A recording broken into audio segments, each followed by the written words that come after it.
People often think of back to school as just the first few days or maybe even the first week, like, whew, we got through it. Joining us now, teacher and YouTuber Monsieur Steve with tips to keep your kids on track for success. Hey, Steve. Thank you so much for having me. Well, it's great to have you here because you're right. It's not just that, like, getting through that first day and the first day photos and even the first week. I mean, they're still in school, hopefully. Yep. So what are some tips that you have if maybe drop-off has been stressful?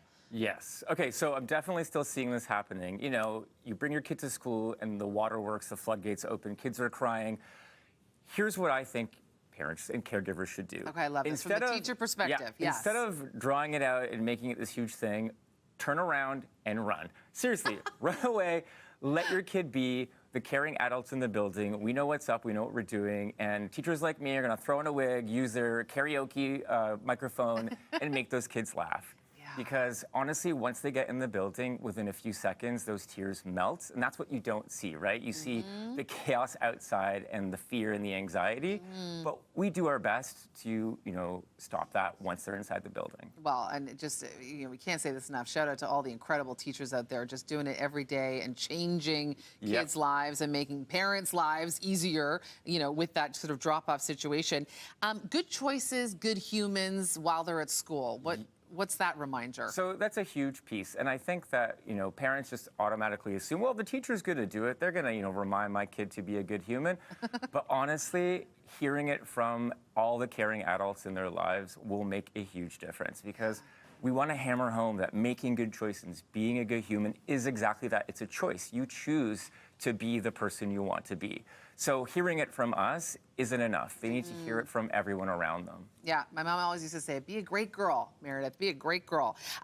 You don't say to your child, did you make any new friends today? So there's some things that we as parents are trying to help them with, but that question is actually not the best one. We should switch it up a bit. Yeah, so with a question like that, saying, did you make any friends today? Your kid, if they made friends, that's great. But if they're, coming from the summer, they may not have been as social as they used to.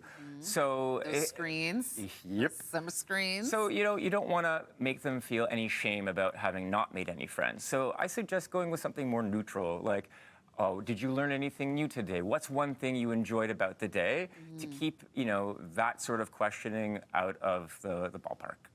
And what about, and maybe this is an age bracket question, but in terms of managing responsibilities and commitments, getting homework done, like at what point does that become a bit enabling from a parent to be constantly sort of micromanaging?